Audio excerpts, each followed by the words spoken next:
Welcome to the Bookshop at the End of the Internet. This podcast is dedicated to helping book lovers discover new authors. Like all the best bookshops, this podcast is filled with all kinds of books and all kinds of authors. So tune in, browse around, find a new author, and discover a new favorite book at the Bookshop at the End of the Internet. I'm Stacey Horan, author, book lover, and host of the Bookshop at the End of the Internet. This is episode number 229. For more information about this or any of our episodes, go to my website, staceyhoran.com. If you enjoy the podcast, leave us a review, like us on social media, and share us with your friends, family, and fellow readers.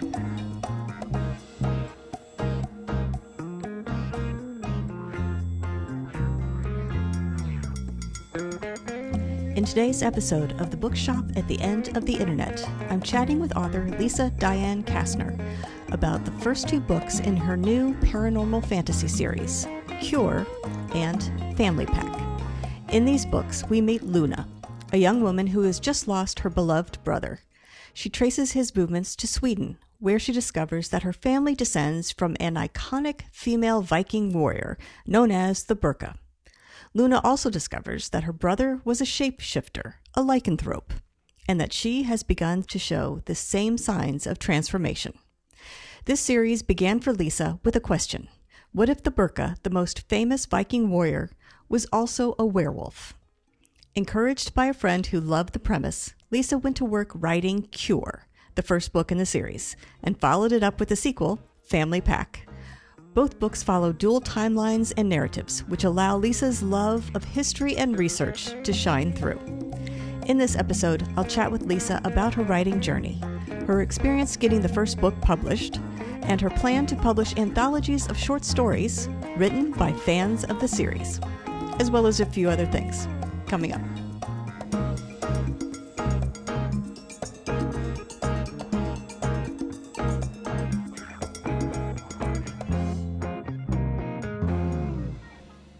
Lisa Diane Kastner, I want to thank you very much for joining me today on the podcast.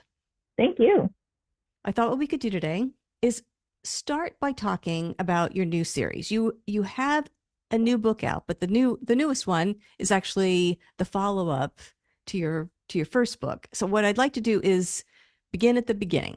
Let's start with your first book titled Cure, and then we'll work on talking about the second book, your newest, Family Pack. So if you don't mind, let's begin with Cure. Tell us a little bit about this book. And I'm curious also what inspired you to start writing this series? Yeah, sure. So I've actually been in the writing and publishing world for well over 20 years, like maybe 25, something like that. And I'm dear friends with Jonathan Mayberry. He likes to give me credit for giving him his first keynote opportunity, because once upon a time I was the president of a writers organization that had an annual conference, and Jonathan and I were BSing one day, tossing around ideas, and I had mentioned that the most well-known Viking actually turned out to be a female. And until they discovered that she is a female, or was a female, the assumption was that all Viking warriors were men. And I was like, wow, that's really cool, right? The most famous Viking warrior is actually female.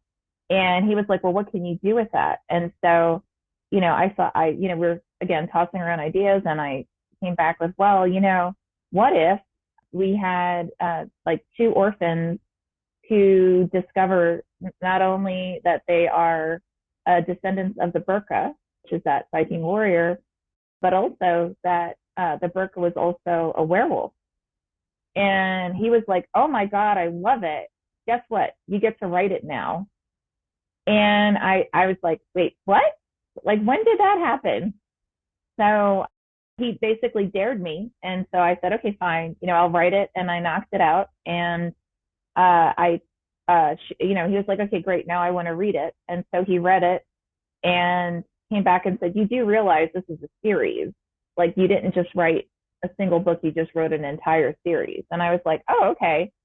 And one really interesting story, his first book, Ghost Road, I think it's Ghost Road Blues, that had won the Stoker Khan's Best Award for Best First Novel, he had ended up sitting next to Stephen King. And Stephen King said to him, you know, don't keep reinventing worlds. Take the world that you just created for Ghost Road Blues and basically just build upon it, keep reusing it, and it'll just make it more and more rich. So he gave me the same recommendation, right? Is that not only to create a series, but also to give others opportunities who are fans of the story to create worlds and or expand on the world as well. And so that's what gave us Cure. It also gave us Family Pack, and it's actually also going to give us, the third book is War Dogs that I'm working on now. And we're going to be publishing an anthology every other year of short stories written by fans of the world, where they get an opportunity to basically, again, you know, tell amazing stories in this specific world of werewolves and shapeshifters. And folks who read Family Pack will also discover there are other, let's just say there are other mythological beings that are going to pop up as well, and that will again expand that universe. So from a story perspective, that's really what inspired it, and that's what's getting it really kind of expanding at a rate that I hadn't anticipated. And we also another kind of interesting aside, I think, I had originally used a pen name. Again, that some dear friends kept saying, no, don't do a pen name, because, you know, you want it to be in this world of, you know, brands and, you know, people being considered like synonymous with the stories they put out. You want to use your own name. And it was really, really, really important to me that when I first wrote Cure, I actually wanted to work with my own. So I run Running Wild Press and Rise Press.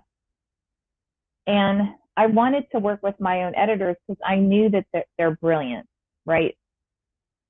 And like, they've already won books that they've written, or not written, books they've edited have already won multiple awards, been named Best of the Year. And you know, obviously I know that we have a good relationship, but I wanted them to accept, like, if they were going to acquire the story, I wanted them to acquire it as they would just a standard submission, because I didn't want them to accept it because it's me, right? Sure. Mm-hmm. So it was funny because I still remember the acquisition meeting we had where they reviewed it, and Stacey, I was terrified, right?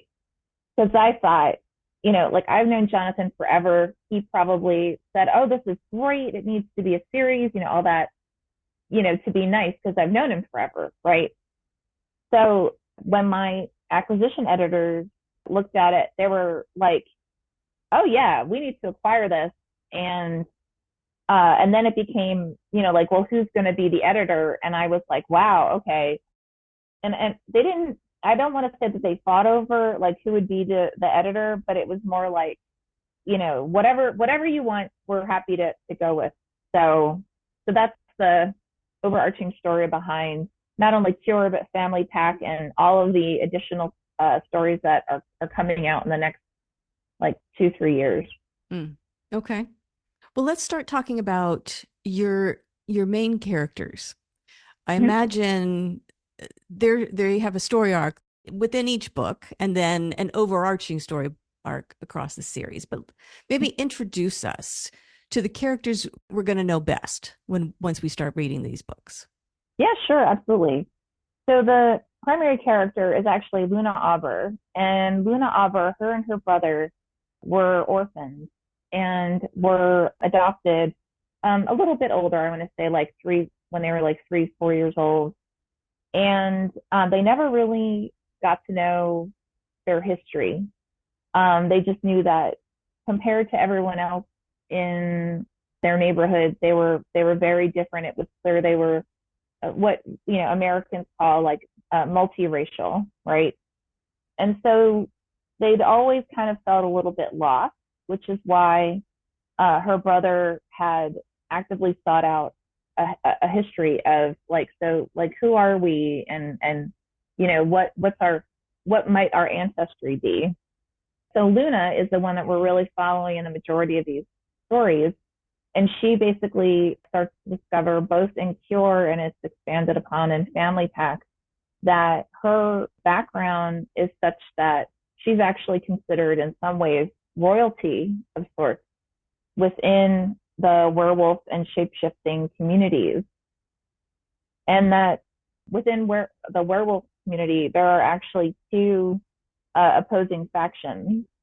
One is they believe that werewolves and humans are to live in harmony, and the other believes that werewolves are actually, are shapeshifters and therefore are a form of God, and that humans should be basically bowing down to them.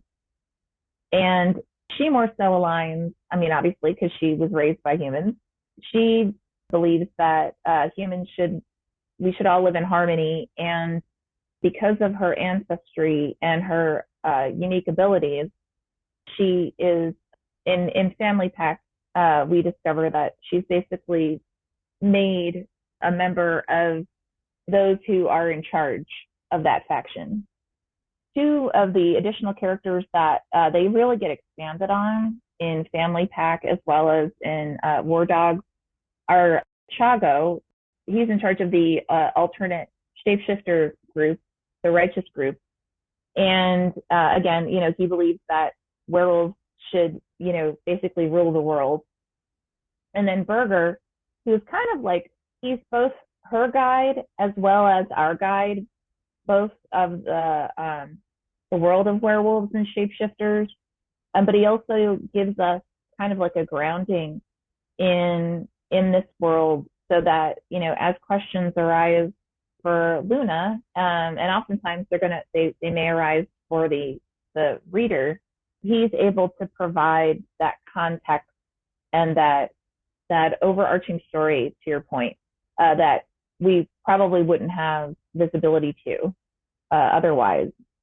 And Birke's basically like, I call him the librarian, because he really is the person who is keeping track of, managing, and who can provide insights into how they got to where they are today, and why there is a righteous group, and what's the intent of shapeshifters moving forward, and what brought them to the point that they're even they would think this way, right, or have these desires, if that makes sense.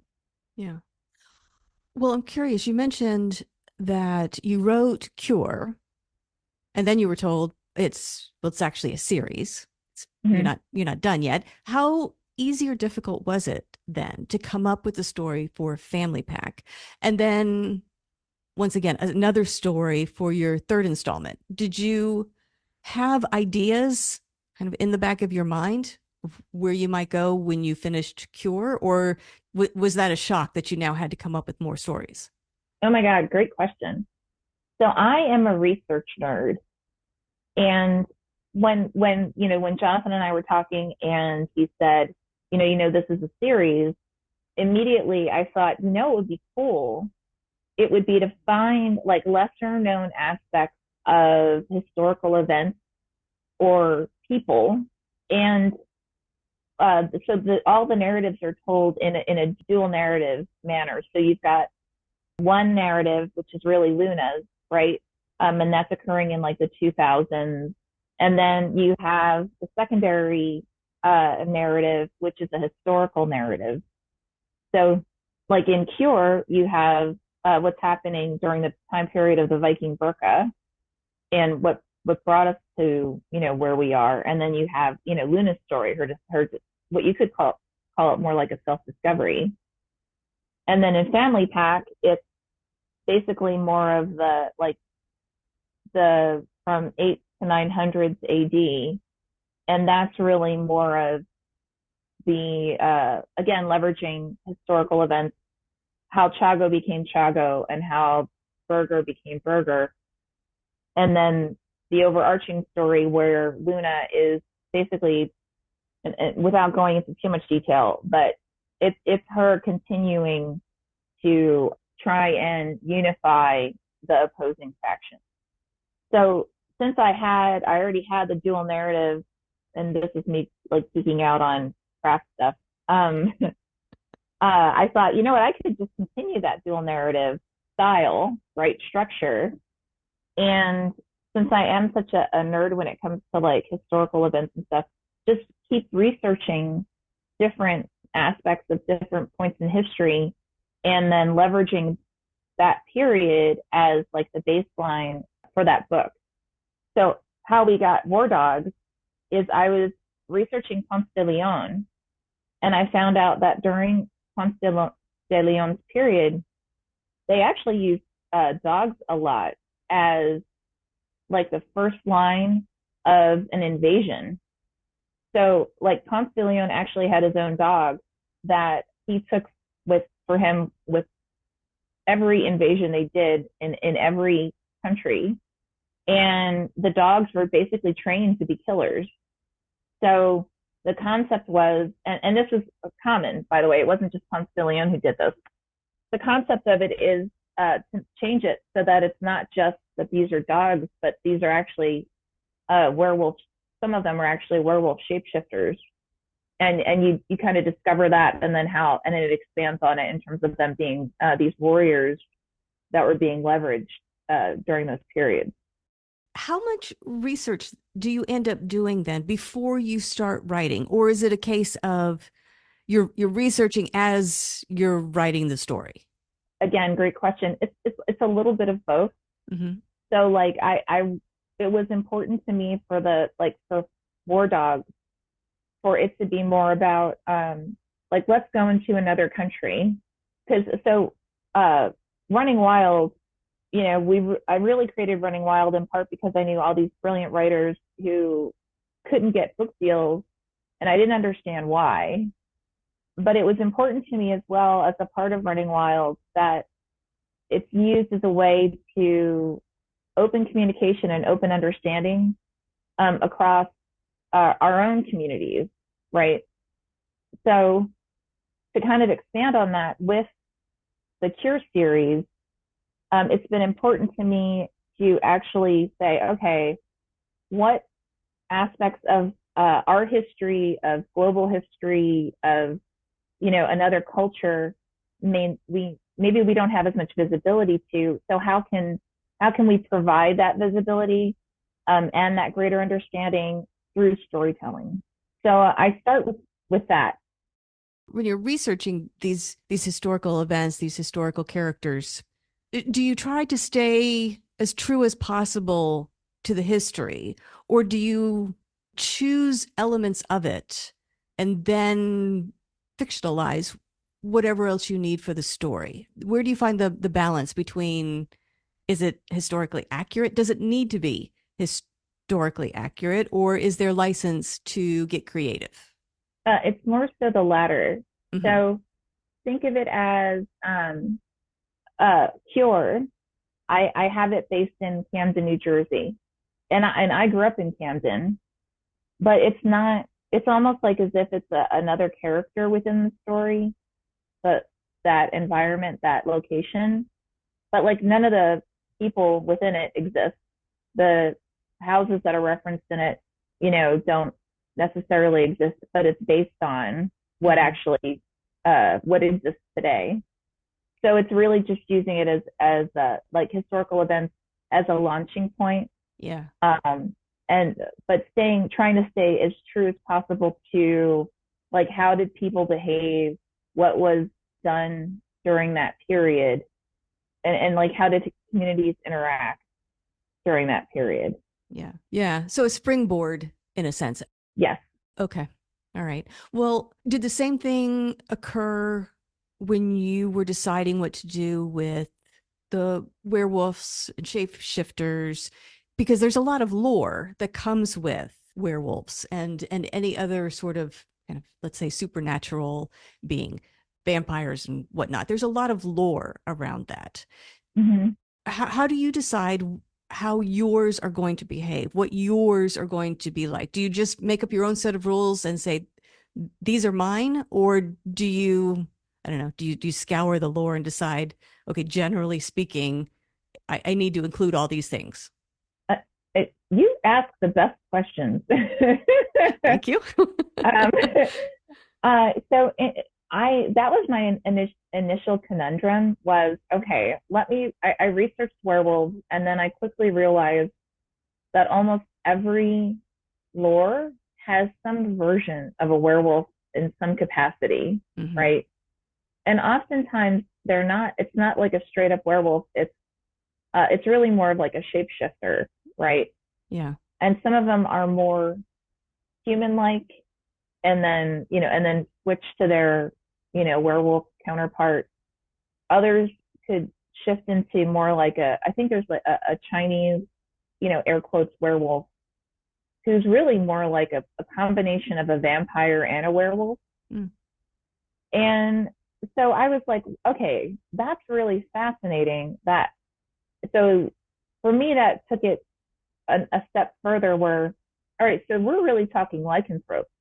And for those who may not be aware, lycanthrope, it just means shapeshifter. It's a fancy word for shapeshifter. And since to me it was important that this was globally accessible, I didn't want it to be limited to the rules associated with werewolves based on a specific mythos, right? Mm-hmm. I wanted to be able to open the door so that we can introduce additional shapeshifters or additional mythological characters along the way. So that then opened the door for this not to be just a werewolf story, but it's really about shapeshifters, different forms of shapeshifters. And then along the way, like in Family Pack, we introduced the Draugr. And Draugrs are a form of vampire, to oversimplify it. But again, it's historically, or at least in mythology, there were people that believed that Draugrs were real, once upon a time. So Mm-hmm. it's enabling us to pull that in and leverage it within the stories. How did your background, as editor and publisher, affect your writing? Did you find that it helped, it made writing easier, or did it actually make things more difficult? Wow, great question. I I think it helped. So it helped me in that because I've been writing for so long, and honestly, I've been blessed. Like I've gone to so many various writers conferences and workshops, and across literary and like horror and more commercial fiction. So like the Breadloaf and the Chautauquas and the Horror Writers Association, and like I've been mentored by some of the most amazing authors like Percival Everett and Trey Ellis, and gosh, I mean, poor Chisa Kakpour, who's she kindly is still a dear friend of mine. So they taught me so many things, not only about my own writing, but how to approach writing, how to approach craft, how to approach even things like research, and taught me how to analyze pre-existing stories that I can then leverage those tools in my own writing. Like Wally Lamb had spoken. I have an MFA in creative writing, and he had spoken at my MFA, and he had written what he's most famous for is a short story collection they're linked short stories. So in reality, there's an overarching story within that brings all the short stories together. And one thing that he had said to us then was, really, if you're reading something and you are like, wow, that was amazing. How did they do that? Study it, right? Mm. Like analyze it, figure out how that person accomplished what they accomplished, and then you can use that in your own writing. And I don't think that I would, without the guidance and without the generosity of so many amazing authors and editors, I don't know that I could pull off the structure in Cure and Family Pack, because it's a more complex structure than you would find in like a standard story. Yeah. Now that you've got these two books out, Cure and Family Pack, and the third one you're working on, and it will be coming out. Plus, you've Mm-hmm. got the sort of fandom anthologies that you're Mm-hmm. you're planning. What else is on the horizon for you? What other sort of works in progress or goals do you have wearing your writing hat? Mm. So, well, the first anthology is called Incurable, and it will come out next year, I believe in October. I'm just looking it up while we're talking, Sure. and I'm really excited about it. It's funny when we had so Jonathan's actually the one who came up with the concept. It is called Incurable: Stories from the World of Cure. It's due out October 13th of next year, or of 2025. And, he was like, you need to do an anthology series of short stories.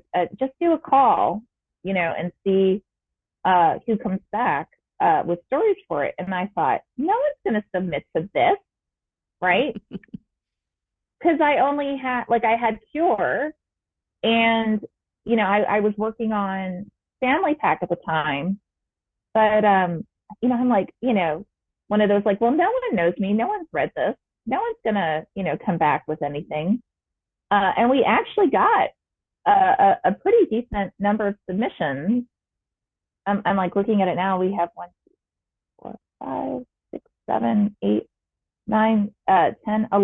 11 stories. Hmm. Yeah, in this short story collection. So, I'm still amazed that we have 11 really solid, amazing stories in this world of lycanthrope. So our intent is that we're going to put out a short story collection as a continuation of the anthology every other year, Mm-hmm. and that I'll write another novel in the Cure series, and the intent is that that's to come out every other year. Mm-hmm. To be completely honest, I am like 6 months behind on War Dogs. So it's coming out. I just don't, fingers crossed it'll come out in 2026. That's the objective. That said, I wouldn't be surprised if it comes out in 2027. These things tend to happen. Yes. They do. They do. And so I also wrote a short story for Weird Tales, and that also expands on Cure, but it sets it up so that Luna is actually the antagonist. She's Mm. not the protagonist, and that one was a lot of fun to write. And I'm currently in talks with Weird Tales to write another short story, leveraging the protagonist in that, who's a detective. So that'll be I'm really looking forward to that. I believe the expectation is that will also come out in like 2026. And I'm also in talks for a few other stories that are going to come out as with some other magazines as well. And we actually acquired Patrick Scott, who wrote one of the short stories in Incurable, and Jerry Purdon, who wrote one of the short stories in Cure. So they actually submitted full-length novels, kind of like an expansion on the stories that they wrote, and they were fabulous. So we accepted those for those two, again in the same world of lycanthrope. They will be coming out, I want to say, probably 2026, 2027. Very nice. Well, let's get people checking this stuff out. So where can they go to, where can readers go to find you? Information about the books, the anthologies, all of that good stuff. Where can they find you? Absolutely. So they can go to Lisa D. Kastner, KASTNER.com. They can go to runningwildpublishing.com. I am also very active on Twitter, Threads, Facebook, LinkedIn. Just enter my name, I'll pop up. And we also have a couple of live streams. So actually every Thursday between 5 and 6 p.m. Pacific time, 8 and 9 p.m. Eastern time, we have again, a live stream called Run Wild with Us, Ask Us Anything. And it's myself and two of my acquisition editors. And it's an opportunity for us to, one, answer questions that we receive during the live stream, as well as questions we receive throughout the week. And also like address those, sometimes those overarching questions that people repeatedly come to us with around publishing, editing, the craft of writing. Honestly, it can be anything. And I also do, typically it's once a month, a storyteller's happy hour. It's myself and one of our authors whose work, Teehee Hazlett, it had been named Best of the Year in like 2019, I want to say. And we basically, using prompts, we imbibe and, tell tall tales. So it's a very fun way to engage. And that is, again, that's across all the platforms I already mentioned, LinkedIn, Facebook, Twitter, actually Instagram and YouTube as well.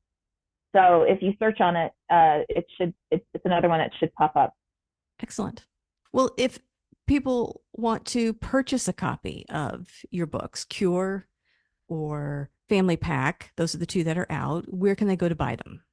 I request to either go to your local bookseller. They should have if they don't have it on hand, they have the ability to purchase it because we are with a major distributor in North America. They can also, if they want to go online, they can go to bookshop.org. If they also look at Mysterious Galaxy Bookstore, it's one of my favorite bookstores in San Diego. I know they have my books on hand, and they are very, very happy if you want to have me sign it or have it, some kind of transcription to it or so on.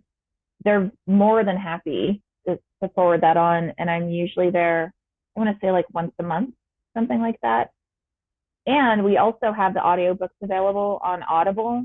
And I believe it's on, I always mix up Hulu and Kobo for no logical reason whatsoever, but our audiobooks are available on Audible. Great. Okay. Well, Lisa, it sounds like you are going to be very busy for quite a while. So I want to say congratulations on Cure and Family Pack. And we will look forward to War Dogs, the third installment, plus the anthologies, Incurable, and those to follow. So again, congratulations on everything you've accomplished so far, and best of luck with the rest of your writing journey. Thank you. And thank you for taking the time to chat. This has been amazing. I really appreciate it. The Bookshop at the End of the Internet is a podcast dedicated to helping book lovers discover new authors. Like any good bookshop, this podcast features a wide variety of books by the equally varied and interesting authors who felt compelled to write them. This podcast gives you a chance to meet these wonderful writers and discover your next must-read book. Listen to the authors describe their books and tell you their stories in their own words. My interviews feature books from all genres and authors from all walks of life, including those who are indie published, as well as those published by small presses and large publishing houses. Looking for unique, not so easy to find books for yourself, a friend, or a book club?